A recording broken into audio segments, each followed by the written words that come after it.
Thank you, Carl. Għeddina hawnhekk darb'oħra ma' John Xuereb. Ġimgħa l-oħra tkellimna fuq l-istress, kif l-istress jaħkimna aħna, kif nirreaktjaw għall-istress. Welcome back, John. Thank you. Last week we talked about stress, right? How it affects us and why is education so important? Like, why do you need to educate people so that they're able to change their life?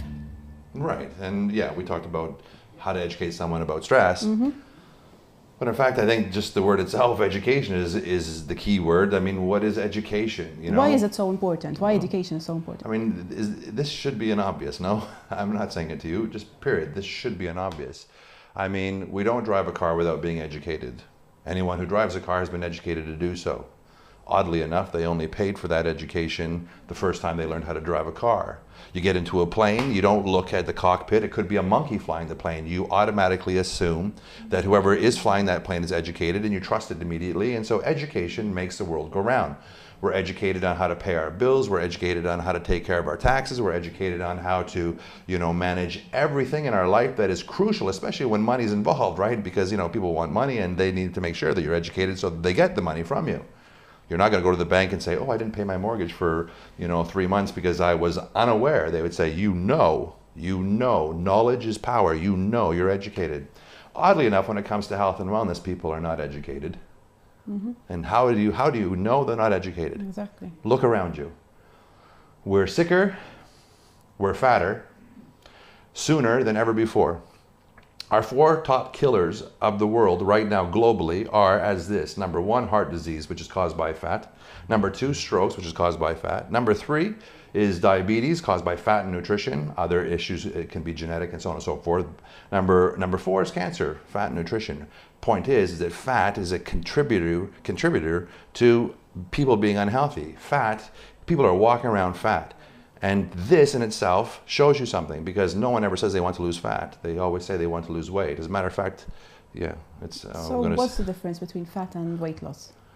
Well, I mean, now we're going to talk about a whole other thing. Obviously, fat is what kills you, and fat is bad weight, and fat is things that we don't necessarily need, and weight is the rest of us, bone, water, muscle, fat. We have 4 things in our body: bone, water, muscle, fat.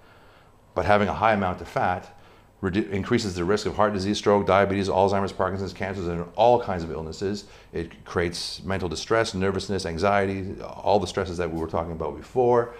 With fat, it causes image issues. It puts people in a position to be, completely unhealthy, it gets them in a desperate position to try to make changes, which puts them on diets, which gets them into this cycle or this wheel of money, which is paying for this diet, that diet, this diet, this diet, failing all the time, getting fatter, going into other aspects of things because they're desperate. They're taking pills and powders and injections. Then they go on from that and they end up, because they're still even more desperate and ultimately failing, and they feel it's all about themselves. They're not successful because it's them.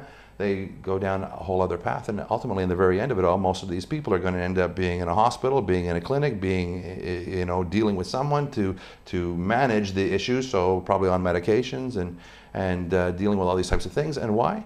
Because they're not educated how to take care of themselves. They never have been. I mean, why would you literally educate, children to be healthy, truly healthy, specifically healthy, conditioned based on their own life rather than as a general rule? Why would you do that? And in essence, knock out the trillions of dollars that are spent, globally on diets, pills, powders, and all of the things that health has to offer. I mean, if we taught our children how to brush our teeth from the ages of 2 years old throughout their life, consistently taught them this, you think by the time they're 15 or 16, they would be brushing their teeth on their own with value and understanding. Well, actually, that is what happens, isn't it? We all brush our teeth. This is education that's about 350 years old. But every generation that comes here now is more aware of this education, and children now will have their teeth in their mouth till the day they die, because they understand fully why they need to brush their teeth, because they've been educated to do so. And this in itself takes out all the aspects of making money from teeth. Right. There's not a lot of money out there in teeth. We're preventative. We go to the dentist twice a year. We spend little money on teeth. So how are you going to educate the children then, if the parents are not educated? Well, I mean, that's a big question. I mean, from I'll say globally, because this is a global epidemic right now. I mean, obesity is an epidemic, and all of these illnesses are becoming epidemics. And, you know, as I said, our world is getting worse in this respect. So how do you teach it? Well, I guess the powers that be have to decide that they want to make less money and see people healthier than making more money and seeing people unhealthier. And getting sick. Right. But, I mean, this truly is, you know, a concern. When you know, I've been around for a while. I've seen a lot of different people, and I see people absolutely trying to change their life, really trying. They want to. It's not that they're lazy. It's not that they don't want to do it. They're just completely ignorant on what to do. So, you know, it's like they're going out and trying all these different things, but they're walking around blind because everything they ever try to do is it's not real. It's not right for them. So it doesn't work for them, and ultimately, in the very end, they get frustrated and angry, and you know, and they go down this path not because they want to, but because it seems like they have no other choice. But, you know, as an analogy that I would say, I mean, you know, there's a path that is, there's a principle in life, in reality, and there's a principle to get healthy. You just need to know about that principle. And people don't know about that principle because it's not taught to them. But if I was to ever get anyone who saw this, if you wanted to come to, for example, where I live, you would have to know where you live first. Then you'd have to know where I live. And I can invite the entire country to my home. But I'd have to give out 400,000 different maps to do so, which tells you that education is specific to a person's specific life. Because each individual is unique. If I ask one person 20 questions about them physically, you know, and their social surroundings and their nurturing and all of these things, they will answer me 20 answers. You know, how fat they are, how much muscle they have, how heavy they are, what their bone structure is, and all of these things. And were they raised in a rich family, a poor family? Were they, you know, were they supported? Were they encouraged? Were they bullied? Were they picked on? You know, do they have 3 kids, 5 kids, cesarean section? All of these things are so unique to a person. And when you ask those 20 questions in total to that one person, and if you ask 10,000 other people the same 20 questions, how many of those 10,000 people would have the same exact answers? No one. No one. So that means to really understand how a person needs to survive and succeed and be healthy in life, you need to understand those questions about that person. And this is where education comes in, but then following through with it is very, very difficult because, you know, I mean, who's going to sit down with someone for hours upon hours to explain their specific needs? Because, you know, school doesn't work that way. You have 20, 30 students in a class. You have to generalize. And that's the way it works. I mean, ultimately, that's the way the world works. It's a general situation. So when you want to educate people, and people want to get educated, then they have to do something very, very particular and very, very specific to get that education. And that means, you know, going somewhere where someone can provide that information for them. And that's not going to be found on Google or on the internet. Or someone professional. Yeah, you have to go to someone professional who is in a position of evaluating every single thing. Because if I don't know anything about you, if you come to me and say, hey, can you help me? And I say, sure, what do you want help with? Listen, I want to go to Medina. And I'm like, sure, no problem. But I just moved into the country yesterday and I don't know where the hell I am. And I say, well, you just go that way. It's like the blind leading the blind. You are desperate for information. You want to succeed. You have no idea what you're talking about. So you assume that I do. But I don't know anything either. And I'm just leading you off in the wrong direction. And you know, spend time traveling and don't not get where you want to go. And then you're angry. Then you ask somebody else the same question and they don't know either. You do this all your life, asking people different questions. It's like a vicious circle. Absolutely. And you may ask those questions. Asking me a question, but giving me the wrong answer, it could be detrimental unless you actually pay me for that answer, and that answer is still wrong. Then it makes it twice as bad. So, I mean, education, we understand it when it comes to things that we were educated about. As I said, driving a car, you know. It's common knowledge, brushing your teeth. It's common knowledge, what to do. These things are common knowledge and they were made available to us from a very early age.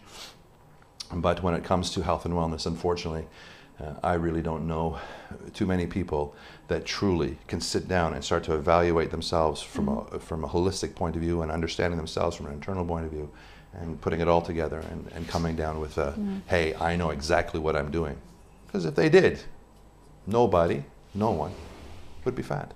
The only people in life who would be fat, truly, or unhealthy, truly, are those that just didn't care. You know?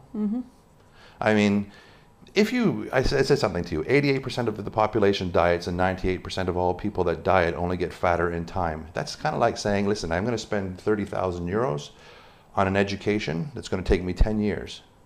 And after 10 years of paying all that money and going to school for 10 years, I walked out of that education more stupid than when I went in. That would be bad education. Well, we are not as fit as we are when we're young. We're not as healthy as when we were young. We can't eat like when we were young. When we were young kids, we used to eat whatever we wanted and we were thin. Then, you see people today, they're completely afraid of food. They're scared of food. Don't look at it, it'll make me fat. No, I can't eat food. It's wrong, it's bad. I have to cut my food. Well, who told you that? Well, that's what I heard. You're supposed to eat 1,200 calories. Wrong. You're getting the wrong information. Wrong information.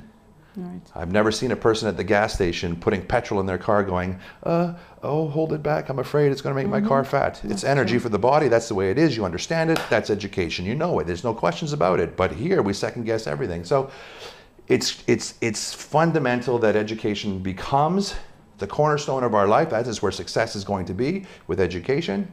It's time that, you know, as a culture, as a nation, as a world nation, we start putting pressure on those to say, listen, educate our kids, because, you know, hey, listen, I got kids. I don't want them, you know, 10 years old, you know, having issues because of the food that they're eating and the vegetables that are being grown in the fields and the acid rain and all the garbage in the food and the air that I'm breathing. I mean, this is not what I want for my kids. So let's change it. And we have to put pressure to make sure that happens, because it's important that our kids become healthy. We don't want to see hospitals getting 10, 20, 30 times bigger year by year by year, and a higher percentage of the population is living in that place because they have no other place to go because they're so unhealthy. We want to make sure that they're out of there, not in there. Right. Unfortunately, I have to stop you here, John. We can't go on with this topic for days. Don't forget to send us SMSs. Last week we received lots of questions. John can answer your questions. Next week we'll be back with another topic. The SMS number is 506 16750 506 16750. Thanks, John. Thank you very much. We'll see you next week. All right.